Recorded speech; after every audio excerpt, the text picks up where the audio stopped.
Hello students. पिछले video में हम लोग बात किए थे पोजीशन टाइम के ग्राफ के बारे में और वेलोसिटी के बारे में, एवरेज वेलोसिटी और इंस्टेंटेनियस वेलोसिटी दोनों हम लोग देख चुके थे।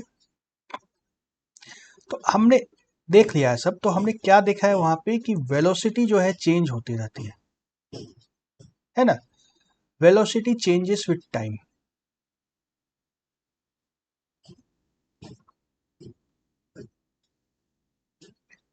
तभी तो एवरेज वेलोसिटी निकालने की जरूरत पड़ी थी, इंस्टेंटेनियस वेलोसिटी निकालने की जरूरत पड़ी थी। वेलोसिटी अगर चेंज नहीं होती तब तो फिर एक ही बार काम हो जाता ना, वेलोसिटी चेंज हो रही थी। जनरल एक्सपीरियंस भी हम लोग देखते हैं। बाइक स्टार्ट करते हैं तो पहले थोड़ा धीरे धीरे चलती है, फिर तेजी पकड़ती है। कार भी ऐसा ही होता है। ट्रेन में जाते हैं, स्टेशन से ट्रेन जब खुलती है तो पहले बहुत धीरे धीरे चलती है थोड़ी दूर तक, फिर धीरे धीरे स्पीड पकड़ती है, फिर काफी देर के बाद फुल स्पीड पकड़ती है। वेलोसिटी धीरे धीरे चेंज होती है, धीरे धीरे चेंज होती है, अचानक से नहीं होता।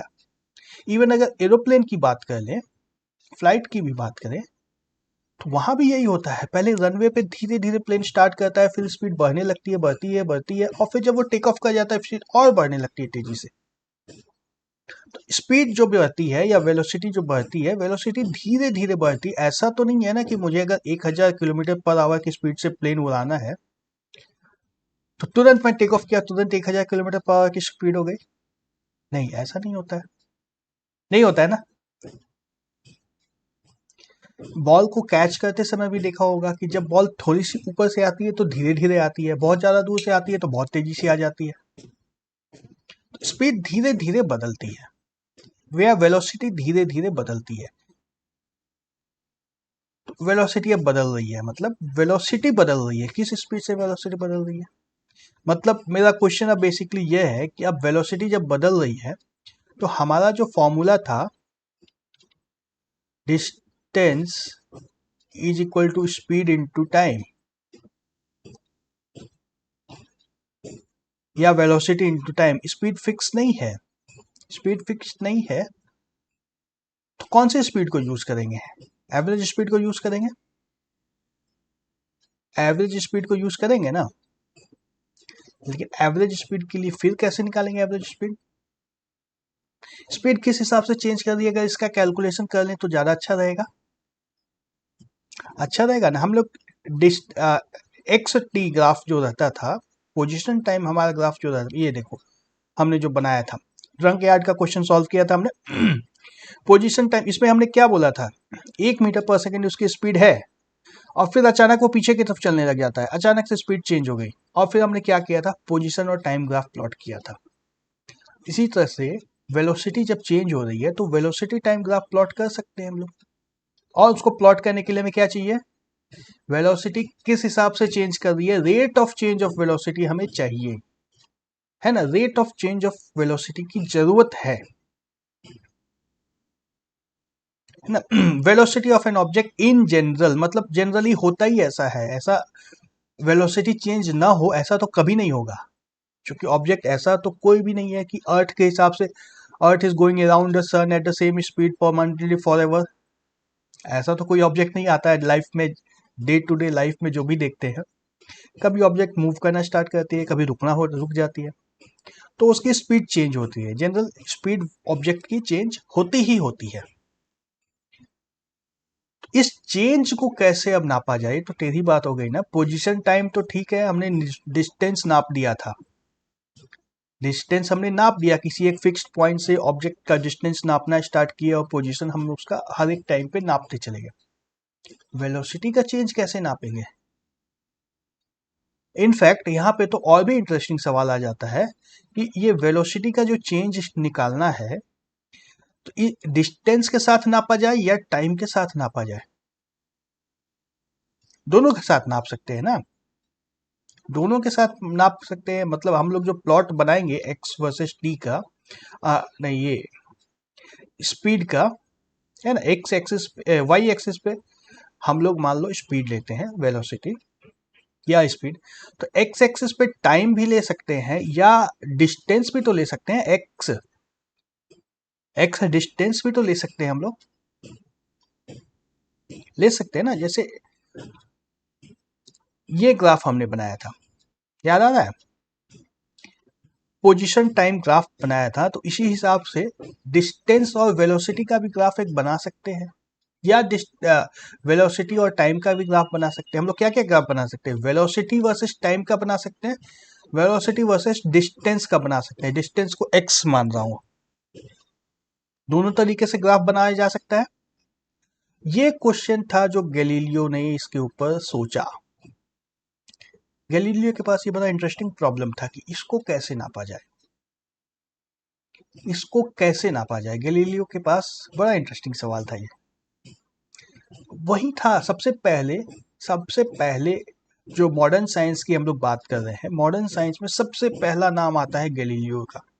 मोशन फिजिक्स की अगर बात करेंगे तो, और दूसरे सब्जेक्ट से बात नहीं कर रहा हूँ, फिजिक्स में, और फिजिक्स में खास करके मोशन के बारे में सबसे पहले जिसने काम किया था वो गैलीलियो था। और वो कंफ्यूज था कि कैसे नापा जाए। ये भी तो हो सकता है कि 10 मीटर ट्रेवल किया तो स्पीड, 10 मीटर दूरी पे स्पीड नाप दिया कुछ आया, फिर 20 मीटर की दूरी पे स्पीड नाप दिया कुछ आया, फिर 30 मीटर दूरी पे कुछ स्पीड नाप दिया कुछ आया, है ना? और उसका उल्टा भी कर सकते हैं, 10 सेकंड के समय पे स्पीड नाप दिया, 20 सेकंड टाइम जब हुआ तब स्पीड नाप दिया, 30 सेकंड टाइम जब हुआ तब स्पीड नाप दिया। दोनों तरह से स्पीड को नाप सकते हैं, कैसे कैसे चेंज हो रहा है दोनों से ही पता चल जाएगा। अब ये सब एक्सपेरिमेंट गैलीलियो ने बहुत सारे किए थे।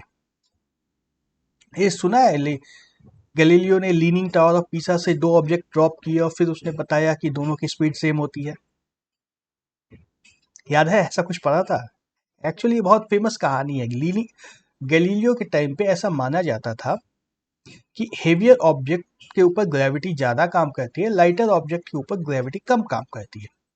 फॉर एग्जाम्पल, यदि एक भारी चीज को गिराए तो तुरंत नीचे जाती है, लेकिन अगर लाइट चीज, कोई पेपर को ले लो या फेदर को ले लो, उसको गिराते तो बहुत धीरे धीरे नीचे जाता है, ऐसे घूमता घामता फिर धीरे धीरे नीचे आएगा। होता है ऐसा ना? गैलीलियो ने इसको चेक करने के लिए लीनिंग टावर ऑफ पीसा के ऊपर चढ़ के वैक्यूम के अंदर दोनों को गिरा के देखा और देखा कि दोनों एक साथ नीचे पहुंच रहे हैं। इतनी मेहनत की थी उसने। तो उसने ही वेलोसिटी का चेंज कैसे नापा जाए इसके ऊपर भी काम किया था। क्या काम किया था उसने? उसने फ्रीली फॉलिंग ऑब्जेक्ट्स को पढ़ा था, object of motion on inclined plane को पढ़ा था, बहुत तरह से उसने स्टडीज की थी। इनफैक्ट उसने एक इंक्लाइंड प्लेन के सामने दूसरा इंक्लाइंड प्लेन रख करके वो भी चेक किया था। एक इंक्लाइंड प्लेन यहां से है, उसके बाद फिर ये धीरे धीरे सीधा हो गया, है ना, ग्रेजुअली ये सीधा हो गया और फिर से ये ऊपर की तरफ जाने लग गया अलग स्लोप से। अलग अलग तरह के डिजाइन बना के वो बहुत कुछ चेक किया था। ये सारे एक्सपेरिमेंट्स करने के बाद उसने क्या कंक्लूड किया था? rate of change of velocity with time is constant of motion for all objects in free fall. Free fall में rate of change of velocity with time के साथ अगर उसका रेट नापा जाए तो ये कांस्टेंट होता है। कब कांस्टेंट होता है? फ्री फॉल में। मतलब क्या है? जैसे इसको थोड़ा सा पहले जगह बना लो। हाँ, एक मान लो ये प्लेटफॉर्म है। हाँ, ये प्लेटफॉर्म है, यहां से एक ऑब्जेक्ट को नीचे गिराया जाता है यूं। तो सारे एक्सपेरिमेंट्स के बाद गैलीलियो ने कैलकुलेट किया कि रेट ऑफ चेंज मतलब अच्छा चलो लिख देता हूँ पहले नंबर। 0 सेकंड पे तो स्पीड पहले उसकी 0 थी, है ना? 1 सेकंड के बाद यदि स्पीड नापी जाए तो मान लो वो 10 मीटर पर सेकंड आती है। 2 सेकंड के बाद इसकी स्पीड नापी जाए ऑब्जेक्ट की तो वो क्या आती है? 20 मीटर पर सेकंड। 3 सेकंड के बाद अगर उसकी स्पीड नापी जाए तो आती है 30 मीटर पर सेकंड। ऐसा मान लो थोड़ी देर के लिए कि एक्सपेरिमेंट से गैलीलियो ने ऐसा पाया। तो अब rate of change of velocity with respect to time, इस दोनों के बीच में अगर रेट निकाला जाए तो क्या होगा? सेम प्रोसेस है हमारा, है ना? Del x2 minus x1 divide by t2 minus t1 करते थे rate of change of position निकालने के लिए या स्पीड निकालने के लिए। वेलोसिटी के लिए वही करेंगे, v2 minus v1 divide by t2 minus t1 करेंगे। क्या आ जाएगा यहाँ पे? 10 minus 0 by 1, 10 metre per second square. इन दोनों के बीच में नापो तो फिर से आएगा 20 minus 10 divide by 20 minus 10 divide by 2 minus 1 is equal to 10 metre per second square. फिर से आ गया, इन दोनों के बीच में नापो तो 30 माइनस 20 है ना, T2 30 है, T1 20 है, divide by 3 minus 2 is equal to 10 metre per second square. Constant आ रहा है, यही लिखा हुआ है रेट ऑफ चेंज ऑफ, यहाँ पे highlighter highlighter please, highlighter please, yes, rate colour खराब हो गया है तो the rate of change of velocity of object with time is constant of motion for all objects in free fall। जब भी कोई ऑब्जेक्ट इस तरह से फ्रीली गिरता है कहीं से नीचे की तरफ, जब भी ऐसा हो, जब भी ऐसा हो, तो rate of change of velocity को यदि टाइम के साथ नापा जाए तो ये एक कांस्टेंट आता है। इनफैक्ट यहाँ पे अगर देखो तो अगर हम लोग चलो रेड से मार्क करता हूं, इन दोनों पॉइंट के बीच में भी यदि चेक करें हम लोग तो भी कांस्टेंट आ जाएगा। क्या आएगा? 30 minus 10 divide by 3 minus 1 is equal to 20 divide by 2 is equal to 10 metre per second square. फिर से आ गया ना, ये गैलीलियो ने एक्सपेरिमेंट करके कंक्लूड किया था कि rate of change of velocity को यदि टाइम के साथ नापा जाए तो ये कांस्टेंट आता है। देखो अभी तक हम लोग और कुछ बात नहीं कर रहे, गैलीलियो ने सिर्फ ये बोला था कि ये जो भी आंसर आएगा ये एक कांस्टेंट आएगा, कांस्टेंट आएगा। ये हो सकता है 10 आए, हो सकता है 20 आए, हो सकता है 50 आए, लेकिन फिक्स आएगा। ठीक है, ये इतना गैलीलियो ने बताया। चलो थोड़ा सा तो हम लोग आगे बढ़े, थोड़ा सा तो हम लोग आगे बढ़े। On the other hand the change in velocity with time is not constant. Time के साथ ये कांस्टेंट नहीं है। जैसे कि यहाँ पे इसी को मिटाकर मैं लिखता हूं, 0 मीटर पे जब ऑब्जेक्ट था तब तो वेलोसिटी 0 थी। यदि ऑब्जेक्ट जब 10 मीटर ट्रेवल कर चुका है उस समय वेलोसिटी नापने अगर तो क्या आती है, मान लो 10 था, थोड़ी देर के लिए मान लो 10 मीटर पर सेकेंड था। 20 मीटर जब ऑब्जेक्ट ट्रेवल कर चुका है तो वेलोसिटी 25 हो जाएगी कुछ इस तरह से। जब 30 मीटर ऑब्जेक्ट ट्रेवल कर चुका है तो वेलोसिटी कितनी हो जाएगी? 40 मीटर पर सेकेंड, या 45 रखते हैं चलो, नंबर्स हमें नहीं पता है, कुछ इस तरह के नंबर्स थे। 45 मीटर पर सेकेंड, ठीक है। अब फिर से यहाँ पे यदि इन दोनों के बीच का रेट निकाला जाए, v2 minus v1, v2 minus v1 divide bye, इस बार करना है x2 minus x1 with respect to position निकाल लेंगे इधर, तो क्या आएगा? 10 minus 0 divide by 10 is equal to 1 metre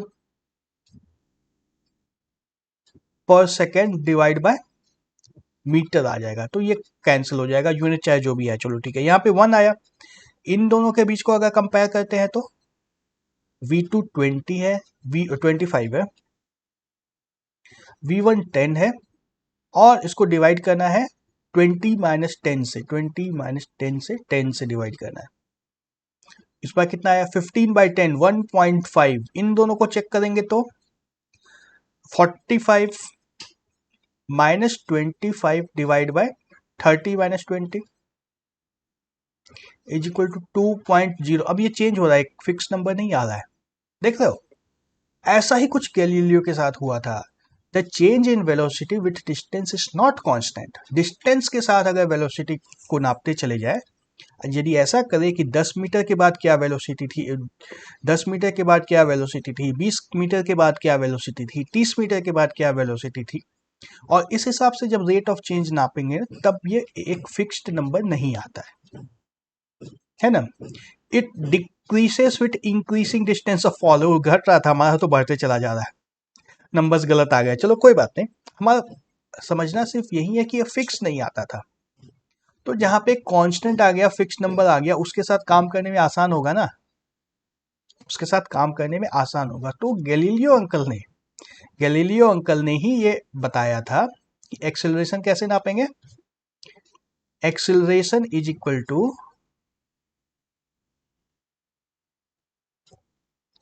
rate of change of velocity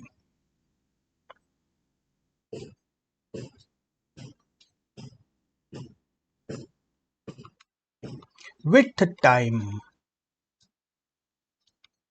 ठीक है, टाइम के साथ जैसे जैसे टाइम चेंज होता है वैसे वैसे वेलोसिटी में क्या चेंज हुआ जब इसको नापते हैं तो उसको हम लोग क्या बोलते हैं, एक्सेलरेशन। याद कर लो, यहाँ पे वेलोसिटी किसको नापते, वेलोसिटी किसको बोलते थे, velocity is the rate of change of position with time, है ना, पोजीशन डिस्प्लेसमेंट से नापते थे विथ टाइम। दोनों सिमिलर टाइप का डेफिनेशन भी आ गया है। और अच्छी बात है कि एक्सेलरेशन कांस्टेंट भी आ जाता था, एक्सेलरेशन कांस्टेंट भी आ रहा है तो और भी अच्छी बात है। तो अब देखते हैं हम लोग एक्सेलरेशन का डेफिनेशन, फॉर्मूला। डेफिनेशन तो देख ही लिए हैं।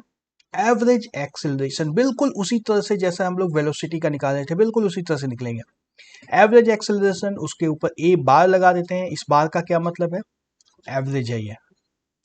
ड्यूरिंग एन इंटरवल, किसी एक टाइम इंटरवल की बात करेंगे। Is defined as the change of velocity divided by the time interval. Change of velocity क्या होगा, final velocity v2 minus initial velocity v1 divide by time t2 minus time t1। और इसको delta के form में यदि लिखेंगे तो delta v divide by delta t। बहुत सिंपल फॉर्मूला है, बहुत सिंपल फॉर्मूला है। यहाँ पे एक अगर एग्जाम्पल बनाना चाहें हम लोग तो बना सकते हैं। जैसे मान लो हमें दिया है किसी ऑब्जेक्ट का at time t is equal to 0 velocity is equal to 0 दिया है। At time t is equal to 5 second velocity is equal to 49 metre per second दिया है। ठीक है, तो एवरेज एक्सेलरेशन निकाल सकते हैं। A bar is equal to v2 minus v1 divide by t2 minus t1। कितना आएगा, v2 49 है, माइनस v1 0 है, t2 5 सेकेंड है, t1 0 है। 49 divide by 5 is equal to 9.8 metre per second square. ठीक है, अब यूनिट हमारा देखो कैसे आया, मीटर पर सेकेंड स्क्वायर। मैंने पिछले में भी बता दिया था यूनिट। यहाँ पे देखो, अब यूनिट के साथ अगर कैलकुलेट करें तो क्या है, 49 metre per second minus 0 divide bye 5 second minus 0, क्या आया, 49 metre per second divide bye 5 second, है ना। तो इस दोनों को तो कैलकुलेट करने से हमें मिल जाएगा 9.8, और मीटर डिवाइड बाय सेकेंड, ये था मीटर पर सेकेंड, और नीचे एक और सेकेंड था, सेकेंड इनटू सेकेंड, तो इसको हम लोग लिख देते हैं 9.8 मीटर पर सेकेंड स्क्वायर। तो इसको दो तरीके से लिख सकते हैं, या तो लिख सकते हैं मीटर पर सेकेंड स्क्वायर इस तरीके से, या एक और तरीका लिखते हैं मीटर पर सेकेंड का पावर -2। दोनों तरीके से लिखते हैं, जैसे हम लोग स्पीड में भी लिख सकते हैं या वेलोसिटी में मीटर पर सेकेंड लिखते हैं, और यहाँ पे मीटर पर सेकेंड -1 लिख सकते हैं। बुक में दोनों तरीके से दिया रहता है, कहीं कुछ कहीं कुछ। एक्सेलरेशन क्लियर है, डेफिनेशन क्लियर है अभी। एवरेज एक्सेलरेशन कैसे निकालेंगे, समझ में आ रहा है, कुछ कुछ समझ में आ रहा है, ज्यादा नहीं समझ में आ रहा है अभी। और ये भी बात की हमने कि एक्सेलरेशन फ्री फॉल के लिए, जब कोई ऑब्जेक्ट फ्रीली गिरता है under the influence of gravity, उसके लिए एक्सेलरेशन कांस्टेंट आता है, ऐसा गैलीलियो ने देखा था। एक्सपेरिमेंटली गैलीलियो ने ऐसा पाया था। ठीक है, तो आगे चलते हैं। अब जब हमने बात कर ली कि एवरेज एक्सेलरेशन निकाल सकते हैं, तो ये देखो अभी on A plot of velocity versus time, velocity versus time plot है अब इसका। हमने बात कर ली कि टाइम के साथ ही वेलोसिटी को प्लॉट करेंगे तब हमें कुछ एवरेज मिलेगा, एक फिक्स नंबर मिलेगा, है ना, अदरवाइज नहीं मिलेगा।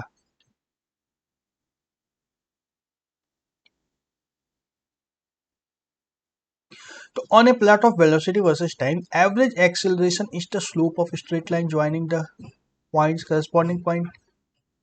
जैसा स्पीड के लिए होता था, एवरेज स्पीड के लिए हमने देखा था एवरेज स्पीड के लिए हमने देखा था ना, अगर पोजीशन टाइम ग्राफ हमें दिया हुआ है किसी ऑब्जेक्ट का कुछ इस तरीके से, यदि दिया है position time graph, average speed निकालते हैं तो क्या होता है, slope of the line joining the 2 points. ठीक उसी तरह से एक्सेलरेशन भी तो उसी तरह से डिफाइन किया है ना।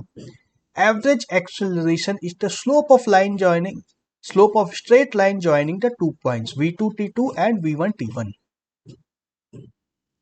Acceleration, average acceleration for velocity time graph shown in figure 3.7 for different time intervals 0 से 10 सेकेंड, 10 से 18 सेकेंड, 18 से 20 सेकेंड आर। ये देखो अभी वेलोसिटी टाइम ग्राफ ये है हमारा ग्राफ, इसके ऊपर हमें निकालना है, हमें क्या निकालना है, एवरेज एक्सेलरेशन 0 से 10 सेकेंड के बीच में।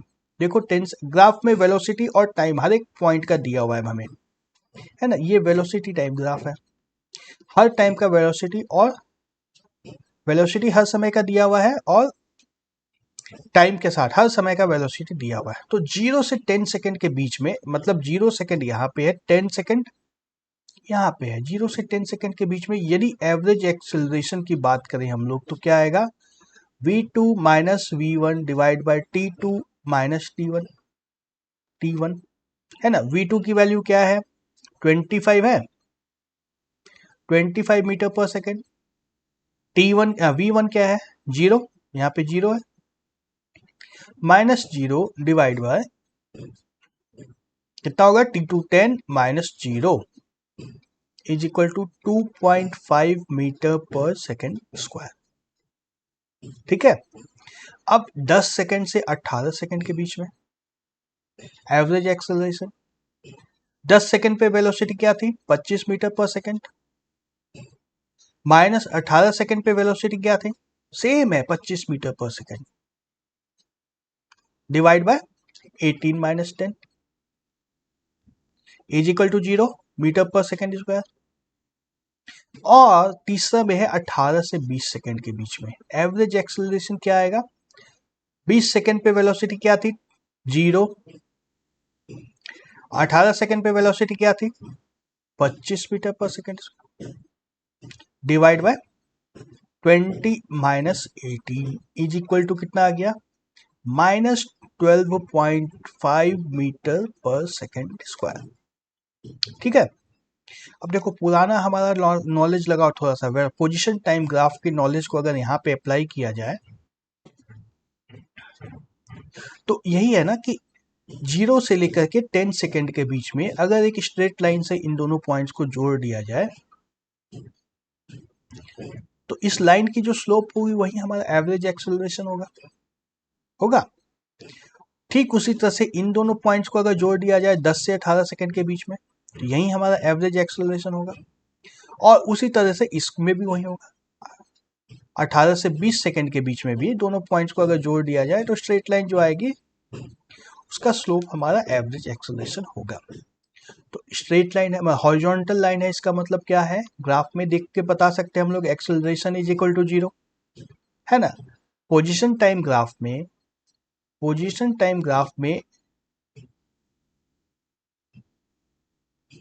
क्या हुआ, कंप्यूटर जी नाराज मत होइए,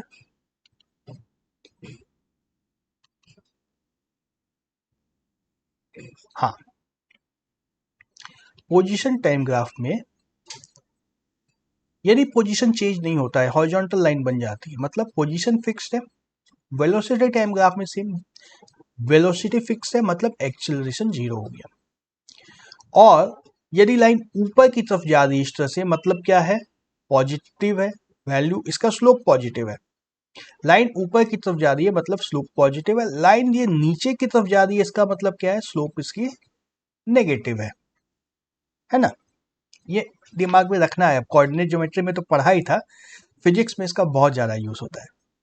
लाइन जब भी ऊपर की तरफ जा रही है तो इसकी स्लोप पॉजिटिव है, लाइन जब नीचे की तरफ जा रही है तो इसकी स्लोप नेगेटिव है। तो अब यहीं से दिख गया ना, पोजीशन वेलोसिटी टाइम का ये ग्राफ है। वेलोसिटी टाइम के ग्राफ में slope of the line gives you the acceleration, slope of the line acceleration देगा तो यहाँ पे एक्सेलरेशन पॉजिटिव है, यहाँ पे 0 है, यहाँ पे नेगेटिव है। और हमने और क्या बात की थी, जैसे जैसे स्लोप बढ़ता जाएगा वैल्यू बढ़ती जाएगी। तो इस लाइन से ज्यादा टेढ़ी ये लाइन है ना, इस लाइन की स्लोप एब्सोल्यूट स्लोप की अगर बात करें, नेगेटिव तो है ही इसकी स्लोप, लेकिन उसके मॉड्यूलस की बात करें, ये लाइन ज़्यादा टेढ़ी है, तो यहाँ पे वैल्यू ज़्यादा है, यहाँ 12.5 वैल्यू आ गई है, यहाँ पे सिर्फ 2.5 वैल्यू है, अलग अलग वैल्यूज है। तो इससे अब हम लोग एक्सेलरेशन टाइम ग्राफ भी बना सकते हैं ना।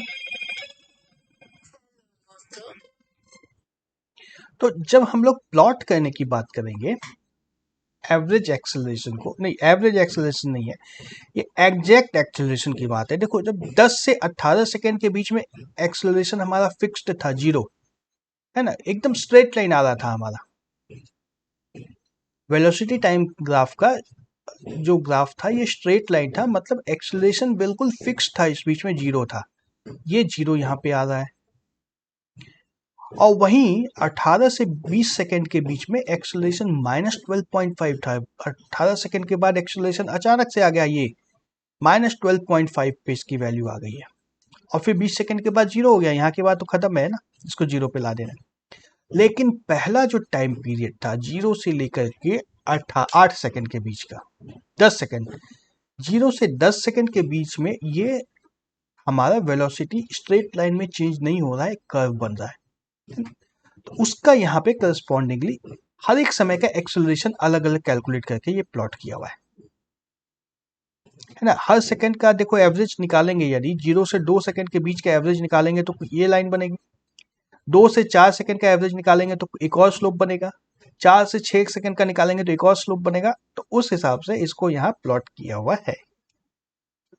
तो मतलब क्या है, एक्सेलरेशन भी हर समय चेंज हो रहा है ना। हमने बात किया था फ्री फॉल में एक्सेलरेशन चेंज नहीं होता है, गैलीलियो ने ये बोला था कि फ्री फॉल में एक्सेलरेशन चेंज नहीं होता है, लेकिन हमारे पास जो एग्जाम्पल है इसमें तो एक्सेलरेशन चेंज हो जा रहा है, हो जा रहा है ना। एवरेज की वैल्यू हमने निकाल दी है 2.5, लेकिन एग्जैक्ट बात करें अगर तो एक्सेलरेशन भी हर समय चेंज हो सकता है, हो सकता है। उस हालत में हमें क्या जरूरत पड़ती है, इंस्टेंटेनियस एक्सेलरेशन की। एवरेज तो ठीक है हमने निकाला, एवरेज निकाला, लेकिन हर समय अब चेंज हो रहा है, तो हमें एक समय एक पर्टिकुलर टाइम की बात करना होगा, इस समय क्या एक्सेलरेशन था, इस समय क्या एक्सेलरेशन था, इस समय क्या एक्सेलरेशन था, हर एक समय का अलग अलग एक्सेलरेशन निकालना पड़ेगा। फिर वही तरीका है, टाइम इंटरवल टी को बहुत छोटा करो, limit time delta T is equal to 0, बहुत छोटे से टाइम इंटरवल में लेते जाओ। जैसे इस ग्राफ में पहले हमने 0 से 10 सेकंड का एवरेज लिया, फिर मैंने बात की 0 से 2 सेकंड की एवरेज लेने की, फिर उसके बाद और छोटा इंटरवल करेंगे, फिर और छोटा इंटरवल करेंगे, जैसा हम लोग पिछले वीडियो में वेलोसिटी टाइम के बारे में देख चुके हैं, पोजीशन टाइम के बारे में। तो एवरेज इंस्टेंटेनियस एक्सेलरेशन का क्या फॉर्मूला है, limit delta T tend to 0 delta V by delta T, और ये किसके बराबर होता है, D V by D T. v ऐसे फंक्शन ऑफ टाइम यदि हमें पता हो, वेलोसिटी यदि हमें पता हो, ऐसे फंक्शन ऑफ टाइम मतलब कुछ इस तरह का होगा, A T square plus B into T plus C, इस तरह से कोई एक पॉलिनोमियल होगा, पॉलिनोमियल टाइम में होगा। इसको अगर t के रिस्पेक्ट में डिफ्रेंशिएट कर दे, D V by D T यदि इसका निकाल दे तो हमें मिल जाएगा एक्सेलरेशन। यदि ये फिक्स आया, एक कांस्टेंट नंबर आया तो एक्सेलरेशन कांस्टेंट है। यदि ये नंबर कांस्टेंट नहीं आया, टाइम के ऊपर डिपेंड करते चला गया, टाइम के हिसाब से कुछ चेंज होगा, तो ये फिक्स्ड एक्सेलरेशन नहीं होगा। बिल्कुल सेम जैसा हमने वेलोसिटी के कॉन्टेक्स्ट में देखा था, याद आ रहा है ना वेलोसिटी में। तो अब देखो खास चीज है ये नीचे वाले ग्राफ देखो, बहुत अच्छे से इसको समझना है। चलो क्लीन कर दो सब कुछ। इस ग्राफ में हमें पोजीशन और टाइम दिया है ना, एक्स वर्सेस टी का ग्राफ है, एक्स वर्सेस टी का ग्राफ है, तीनों ग्राफ एक्स वर्सेस टी का ही है, और इससे निकाला गया है एक्सेलरेशन। कैसे निकालना है बस इसी को देखना है। नेगेटिव है यहाँ पे, पहले में नेगेटिव, तब पहले में पॉजिटिव था, दूसरे में नेगेटिव है, तीसरे में जीरो है। कैसे निकालना है, पोजीशन टाइम को देख करके एक्सेलरेशन कैसे बता सकते हैं, पोजीशन टाइम को देख करके एक्सेलरेशन कैसे बता सकते हैं। देखो एक्सेलरेशन निकालने के लिए हमें क्या करना होता है, अरे पहले पोजीशन टाइम से पहले हमें वेलोसिटी निकालनी होती है, और फिर वेलोसिटी निकालने के बाद उसको डिफरेंशिएट करके हम लोग एक्सेलरेशन निकालते हैं, टाइम नहीं, एक्सेलरेशन निकालते हैं। मतलब इसका दो बार अगर इससे हमें वेलोसिटी निकालनी हो तब तो सीधा सीधा स्लोप देख सकते हैं, सीधा सीधा स्लोप देख सकते हैं ना, हमने बात की थी कि slope of the curve velocity देगी, है ना। तो यहाँ पे देखो, अगर यहाँ पे स्लोप ले लिया, टेंजेंट निकाल दिया, तो इसका स्लोप क्या है, कुछ नेगेटिव है। यहाँ पे अगर निकाल दिया टेंजेंट तो क्या है, स्लोप इसकी पॉजिटिव है। और यहाँ पे अगर स्लोप निकाला तो यहाँ पे स्लोप क्या है, पॉजिटिव है। समझ में आ रही है ये चीज। एक अगर हमारे पास स्ट्रेट लाइन है, स्ट्रेट लाइन है, ये चीज बार बार काम में आएगी। यदि ये ऐसे सोई हुई हॉरिजॉन्टल लाइन है तो इसका स्लोप 0 है, यानी ये ऊपर की तरफ जा रही है लाइन तो इसकी स्लोप पॉजिटिव है। और वहीं यदि ये लाइन नीचे की तरफ जा रही है, इस तरीके से हम लोग टाइम से देखते हैं, टाइम जैसे जैसे आगे बढ़ रहा है वैसे वैसे लाइन ऊपर की तरफ जा रही है या लाइन नीचे की तरफ जा रही है। लाइन यदि नीचे की तरफ जा रही है तो इसकी स्लोप नेगेटिव है। अब देखो, एक बार हम लोग यहाँ इतना सा अगर क्लियर हो गया ना, तब फिर एक ही बार बहुत कुछ क्लियर हो जाता है ग्राफ को देख करके। ये ऊपर की तरफ जाने वाली लाइन का स्लोप पॉजिटिव है, नीचे की तरफ जाने वाली लाइन का स्लोप नेगेटिव है, सोई हुई लाइन हॉरिजॉन्टल लाइन का स्लोप 0 है।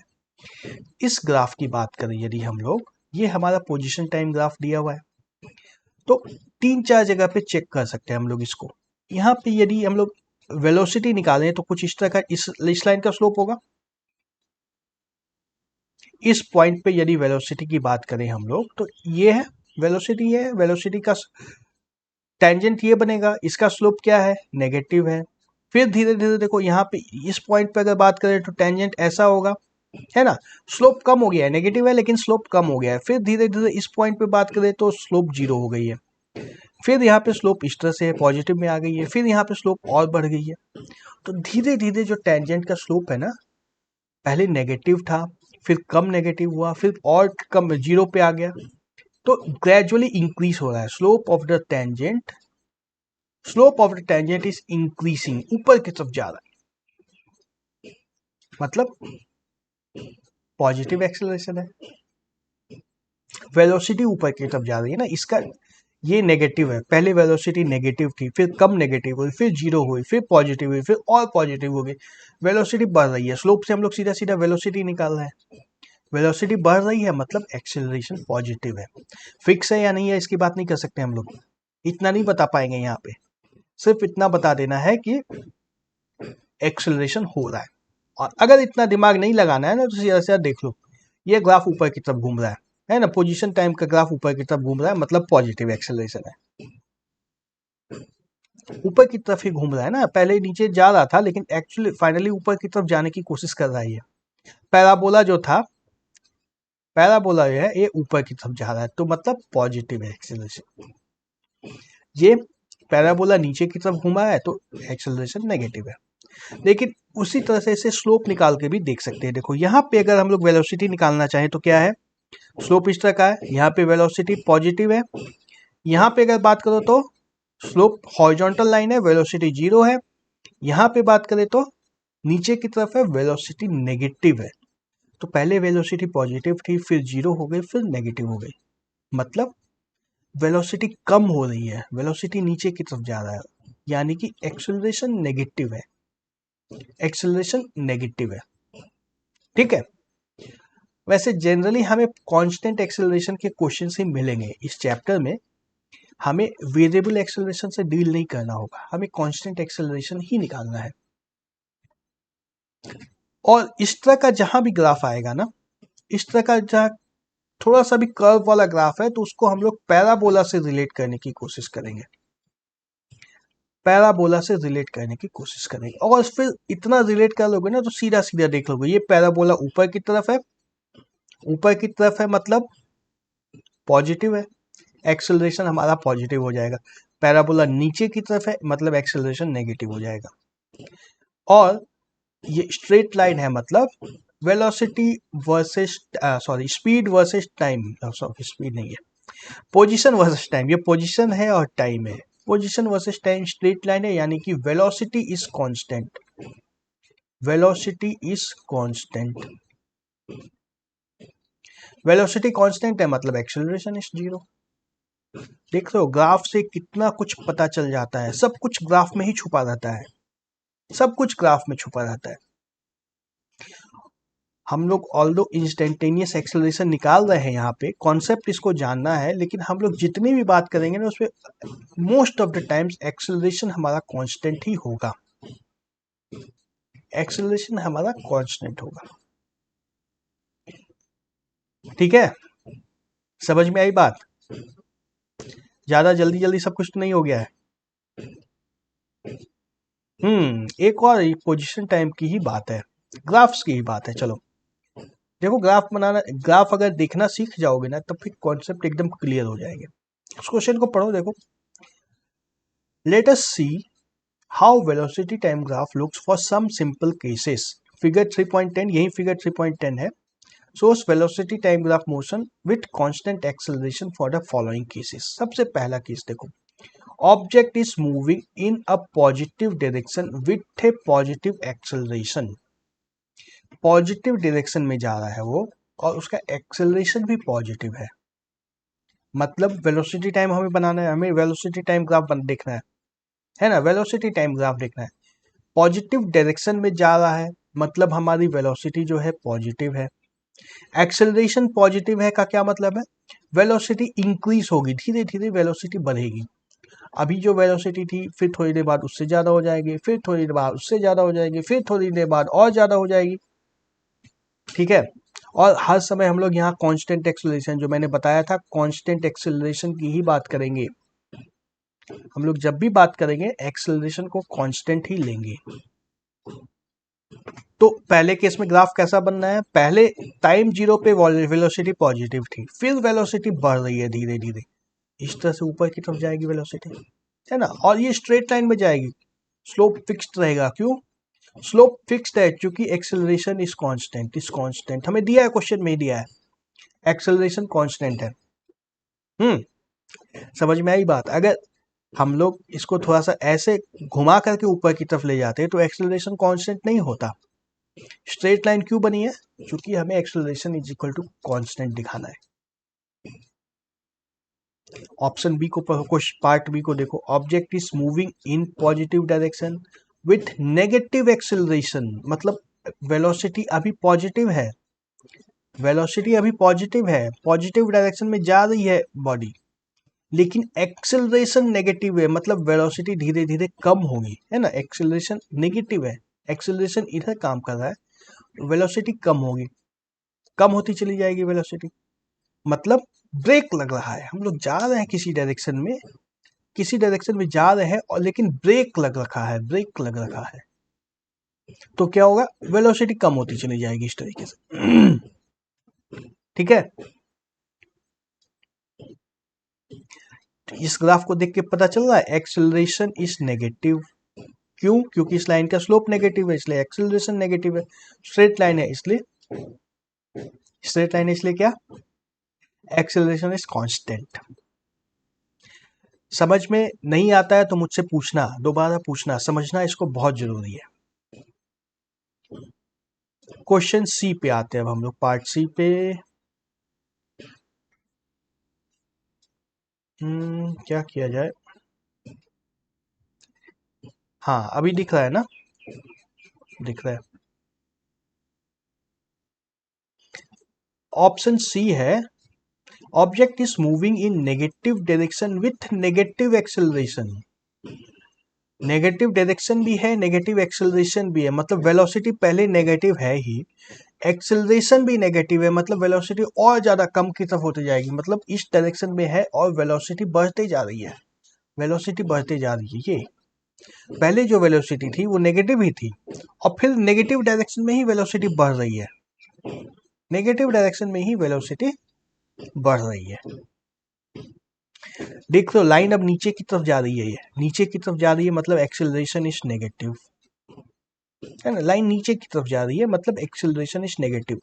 ये देखो लाइन ऊपर से स्टार्ट होकर नीचे की तरफ जा रही थी और यहाँ पे है लाइन नीचे से ही स्टार्ट होकर नीचे की तरफ जा रही है, कोई फर्क नहीं पड़ता है, कोई फर्क नहीं पड़ता है, एक्सेलरेशन इज नेगेटिव। और चौथा जो केस है, an object is moving in positive direction till some time then turns back with some negative acceleration. पहले सेम नेगेटिव एक्सेलरेशन, पहले ऑब्जेक्ट जो है इस दिशा में जा रहा था, पॉजिटिव डायरेक्शन में जा रहा था, ब्रेक लगाया, ब्रेक लगा के थोड़ी दूर जाकर के वो रुक गया और फिर दूसरी तरफ जाने लग गया, इस तरफ स्टार्ट हो गया। मतलब पहले वेलोसिटी पॉजिटिव थी, थोड़ी देर के बाद वेलोसिटी जीरो हो गई कहीं पे आकर के, दोनों के बीच में स्ट्रेट लाइन होगा और फिर सेम एक्सेलरेशन, देखो दिया है यहाँ same accel, same negative acceleration, इसी एक्सेलरेशन के साथ नेगेटिव डायरेक्शन में जाने लग गए। कैसे कैसे मैप हो रहा है, क्लियर हो रहा है ना? देख करके लिंक बनाना है, ग्राफ्स को पढ़ने का सीखना है हमें, कैसे कैसे ग्राफ्स बन रहे हैं। ग्राफ में अभी इतना ही है, आगे अब हम लोग कुछ क्वेश्चंस डिस्कस करेंगे और नए टॉपिक्स पे फिर आते हैं। Okay, bye bye.